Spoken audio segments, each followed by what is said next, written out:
humblemud.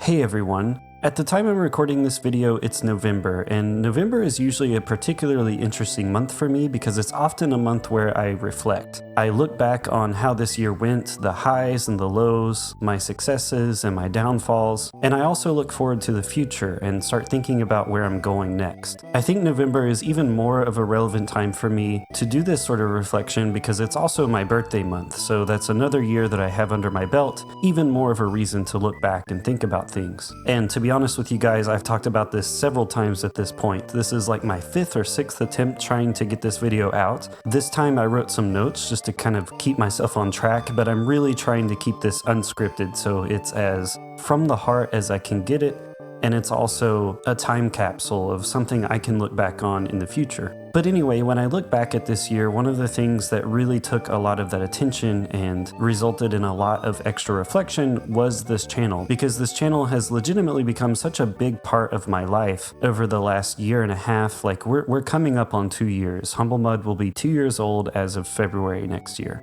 When I first started this channel, I really didn't know what I wanted it to be, and I'm still figuring that out, which I think is okay. But I tried to think about all of the things that this channel has become over the course of this last year and sort of distill it down as much as I could into really simple concepts to hopefully help inform me for how I want to drive things forward in the future. And when I think about this year, 2025, and how that's been in comparison to my first year, there are two things that I've noticed that have sort of surfaced and made this channel different than what it was in the previous year, at least in my own eyes. The first thing is that over the course of this year, I've really gotten the chance to open up and talk about my micro obsessions. And what I mean by that are these little like niche things that I feel like are always dancing around in my head, and some of them have been dancing around in my head for years, but I don't have anyone in real life that I can talk with about them. And so it really wasn't until I formed this channel that I was able to open up about some of these concepts, other than a few occasional conversations with friends in real life about them. And what I mean by that is certain videos like my Mario open world video, or how a King of the Hill game would work, exploring the 3DO and the ZX Spectrum. I literally know no one in my life, like in my life around me, that even knew about those two systems until I told them about them. And so being able to make videos like these where I'm on a journey of discovery, like with my 3DO and ZX Spectrum videos, or imagining something different, or imagining something that could be like the Mario and King of the Hill videos, that's like a new thing that I've been able to do and get feedback from on such a wide, much wider level than I would if I were just trying to do this in real life. Like a lot of people would probably just be like, what is this guy talking about? Some other stuff is like, I have a whole video dedicated to just one level of Red Steel that I thought was really interesting. A video on the plight of Farfetch'd, and another on like the Joker teeth in Arkham Asylum. And there were times in the middle of all of these projects where I'd wonder like, who is even interested in this? And I would kind of take a break and have a sort of existential moment, like, did I just waste 2 days of my life thinking about this and filming this and scripting it and putting it all together and editing it? And while some videos were definitely less popular than others, the common theme amongst all of them is that in general, you all pulled through for me. And I think that segues really nicely into the second thing I realized, which is that I have really begun to see some familiar faces around here in my comments. There is a small community slowly but surely forming around the things I put out, and that is not something that I take for granted ever. Because it's really these two things that have made me shift my mindset and allow me to never really feel like a failure as a creative person. And what I mean by that is like creative endeavors can be a really hard thing to pursue at times, because speaking as someone who at first wanted to be a comic book artist and then later was a musician for almost a decade and who now makes videos, being creative is this form of self-expression that you do, and then once you put it out in the world and it's critiqued, whether that's good or bad, that thing you made can sometimes no longer feel like it's yours anymore, really. Because once it's picked apart and dissected and the flaws are all out there for everyone to see, oftentimes flaws that maybe you didn't even realize, it suddenly starts to dissociate itself from you and your head and the journey that you took to make that thing. And it's very easy to fall into this trap where you kind of miss the point of that whole self-expression element when it comes to creative endeavors, and you instead rather like seek out external validation, and that's a really slippery slope. You're always wanting to know other people's opinions on your work rather than just being happy because you made it in the first place. And what I noticed, especially over 2024, was that it was really easy to fall into this trap when, in my case, you have videos that do much better than you expect. Because while that's awesome and ideally you would want all your videos to do well, like who wouldn't want that? If they do say they don't care about that, they're lying. But all of a sudden you wonder if there was something wrong with this one or that one because you put just as much effort, if not more, into it and it didn't do well. And so you start to doubt yourself and wonder, like, what's wrong with you? Like, do I not have a good sense of what my audience wants? And am I sort of falling off, And so I have had moments like these, but things have gotten better because over this year, I've both gotten that creative fulfillment I was talking about by shining a spotlight on games like a Mercenary or dreaming up a King of the Hill game or just simply talking about a surprisingly spooky Red Steel level one week. And I've also gotten that external love from you guys that still choose to come back to the channel week after week, despite me jumping around so much from topic to topic. I just really want to be myself with this channel, and truth be told, my interests are always shifting day to day, sometimes hour to hour, and I think that reflects in the videos I put out. Sometimes I have a vision for what the games are that I want to play for like the next 2 months, but very rarely do I ever actually play those games. Like, I might play one, I might play half of another one, and then I'll jump between like 5 or 6 other ones and fall down completely different rabbit holes. That's just how I've always been. I think the fact that I received a Super Nintendo as a kid that came with 20 games, while of course that's something I'm very thankful for, I think that kind of ruined me because my whole life I've always known nothing but having a collection of games and having a variety of experiences to live in and experience. And because of that, I'm always jumping around. Like, I am so proud of myself over the last couple of years because I've completed more games than I ever have, especially within the last like 3 or 4 years. I've played and beaten games to a much greater extent than I ever had in the course of my entire life. But as you guys can see with my video topics, like going from the ZX Spectrum to Silent Hill to Pac-Man, I jump all over the place, and I apologize for that, but also at the same time I kind of don't, because while I wish I could be a little more tied down and focused on specific topics on paper, at the same time I know this randomness and serendipity is really what keeps me excited creatively and mentally, which is ultimately the best for all of us in the long run. So I have to really stop and thank you guys, especially those that come back again and again, even though you have no idea what it is that I'm going to put out week to week.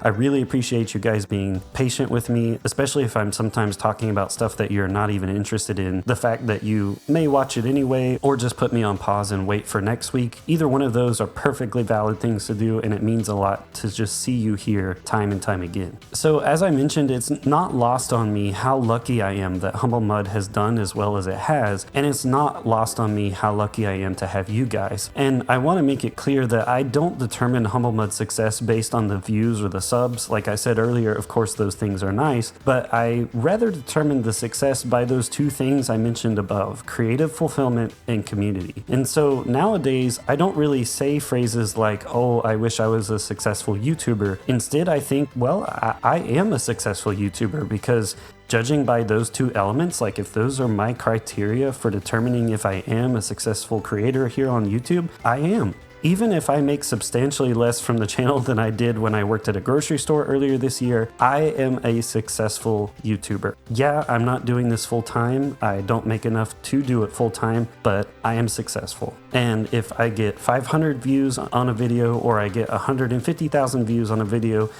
that's a lot of views. Like, imagine 500 people in a room. It's insane, And so trying to live up, I guess, to my name, the humblemud name, I try to remind myself of these things, and I try to keep myself grounded. And regardless of how a certain video performs, I always feel fulfilled because of you guys and because of my own creative needs. I hope that makes sense. And all of that brings me to my next point, to try to drive home a little more how thankful I am to have you humblebuds around. I won't go too far into it, but for for a majority of this year, I was unemployed. Like I referenced the grocery store job that I had earlier this year. While I did have that for a time, a majority of this year I was unemployed. Miss Humblemud and I moved and started a new life after my brother passed away last year. We wanted to be closer to family. We wanted out of the situations we were in. We were tired of the city we lived in, and we just wanted a new life after he passed. I didn't want anything around me that reminded me of him. I wanted to move forward and do my best to thrive for myself and for him. I wanted to live for both of us, if that makes sense. Luckily, we found an area that we fell in love with. It was closer to my family. We found a house that was really nice, that the owners of it were really nice, and everything just worked out. So we took a gamble and we moved. But we moved without having the job situation figured out. Like, we took a big gamble, like I said. And thankfully, Miss Humblemud found a job pretty quickly, but I was not as successful on that front. And so for half of 2024 and half of 2025, so basically a full year, I was either unemployed or working really crappy part-time jobs where I was not treated well, to put it lightly. And this upheaval in my life, from losing my brother to job insecurity and constant rejection during all the interviews that I applied for and things like that, while it doesn't make me unique, it was scary, and it was a unique challenge for me. And you know, it really at times messed with my perception of self-worth, honestly.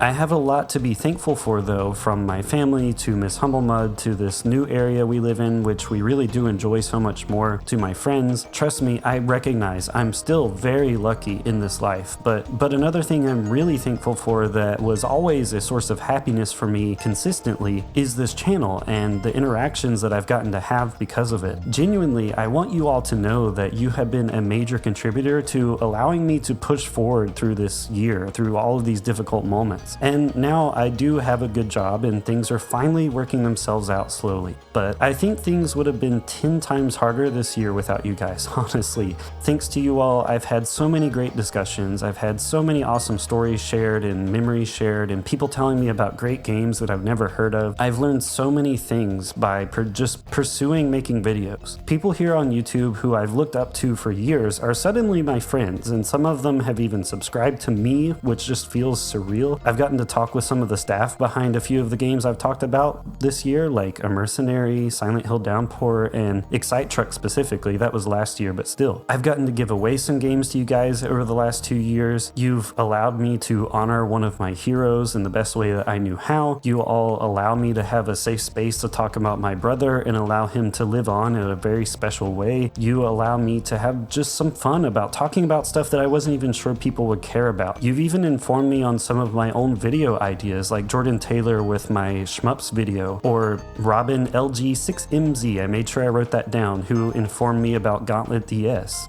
And genuinely, I just want you guys to know that it means so much to me that you care about the things that I do. Because at the end of the day, I'm just like a regular guy who's a fan of games, and I make mistakes sometimes in my videos, for sure. I may not always put out a video everyone is interested in, and I also may not nail a topic down as deeply as people want me to. I know with my Green Wind one especially, a lot of people were disappointed in that one, but I kind of made that one on a whim. I'm debating maybe revisiting it one day, but I'm a little nervous about that. But I think overall, everything about this channel has been such a positive for all of us, I think, and it's really brought a lot of people together. And one thing I also wanted to mention to just kind of illustrate that concept of like how it's kind of brought people together is, you know, last year I reached out to the Shadowgate team when I heard that Beyond Shadowgate was being made, and I really tried to sell myself to them, showing them how, you know, my Eve of Calamity video got X amount of views, and I'm a big fan of Shadowgate Classic, and I feel like I could do something for them, blah blah blah. And long story short, they ended up sending me a copy of that game, and while I didn't really net the exposure for them that I was kind of hoping for, it's a game that I keep mentioning because it genuinely is such a cool thing from like a video game history perspective. The fact that they're basically remaking and recreating the sequel to Shadowgate that we should have gotten years and years and years ago instead of the side-scrolling like PC Engine game that we got instead. And it was just such a cool thing. And anyway, you guys know that I did my like Humble and Friends video earlier this year, and one of the people that I had on that video was Christian Mosley from Beyond Shadowgate. Like, he was the writer, the producer, he did all kinds of stuff on that game. And, you know, I called that series, it is going to be a series, I hope to have more people on the channel someday, Humble and Friends. It's called Humble and Friends for a reason. It's not just a catchy title, like it's a name that is representative. Like anybody that I have on that series, they are friends of mine. They have become friends of mine, and Christian is one of them.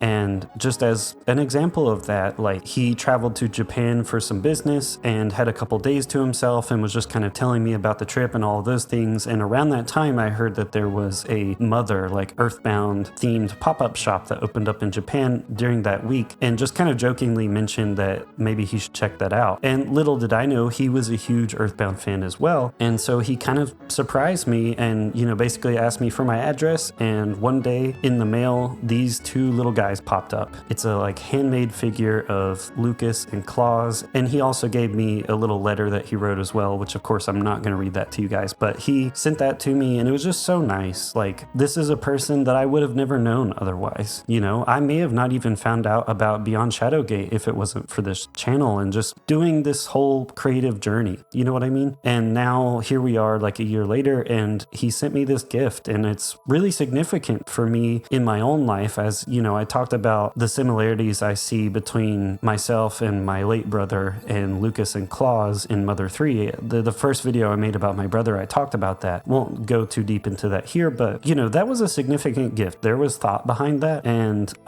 that's just like one small example of like, these people are my friends. Like, I've made friends because of this, and it's just a very surreal thing. It's something to be thankful for, you know? And I really owe you guys for all of these things that have happened. It's been insane. So before I go on too long and go down too many other tangents, I just really wanted to say thank you. I wanted to say I'm really excited about 2026. With that, I will tell you that I'll probably take a break early in the year just to kind of collect myself and prepare some videos for the remainder of the year. Me and Miss Humblemud have a wedding that we're planning next year, and I know I will likely take a lead role on some of the projects that I have going on in my day job at some point next year. So I just kind of want to take some time to take a break for a bit so I can have a bit of time to myself to build up a bunch of videos so that when I do come back, the rest of the year will just be seamless for everyone. I'm sure you all have noticed that, or maybe you haven't noticed, maybe I just overthink this, but I've taken a couple breaks here and there where right before my Xbox 360 video, I was gone for about a month, and there's been a couple weeks that I've missed here and there due to just different things in life. So my plan to kind of hopefully mitigate some of that is to just take a break, maybe January and February or something like that, so that all of the rest of next year, it will be seamless. Like, you guys will get a video hopefully every single week. And of course, I'm making that promise now, but it's not really a promise. I'm sure I will fall short eventually, but that's my goal. That's what I'm trying to do. That way there's just a balance for everyone. But yeah, with that said, I'm super excited for 2026. There's a big gaming anniversary coming up in 2026 that is very important to me. I'd be interested to see if you guys can guess what it is. And I'm already working on videos, not just video, but videos to honor that anniversary because it means so much to me. So I'm really excited, and I'm open to any and all ideas. Like, if there is a topic that I only touched on once and you really enjoyed, but I never talked about it again, which I'm sure has happened, or if there's a game you feel like I would really enjoy that you'd like to see my thoughts on and maybe validate you on, or just anything new that I've not done before, or something you want to see get brought back. Like, my video game speed dating videos did not do very well, and I think that's mostly just because the concept of video game speed dating, it doesn't really explain itself very well if you just say that phrase, video game speed dating, to people. So I've been thinking about how I could rebrand that, I guess, so to speak, because I do like just trying a variety of games and giving first impressions. So let me know what you guys think about that. Like, my video where I tried a bunch of Wii games earlier this year was sort of a light, like, rebranding of video game speed dating. Like, it still has that same spirit, and I think a lot of you all like that. So yeah, just let me know what you guys want to see. If you do want me to do more deep dives on the Wii or the 360, or like, you know, like platform specific stuff like Wii U, like PlayStation 3, anything, let me know. I'm open to any and all ideas. So kind of beating the dead horse here now, but yeah, I'm really excited for 2026. And before I keep waffling on, I'll end it here. But I just sincerely wanted to thank you all so much. And if you're still here, thanks so much for watching. Honestly, thank you so much for watching. And as always, thank you.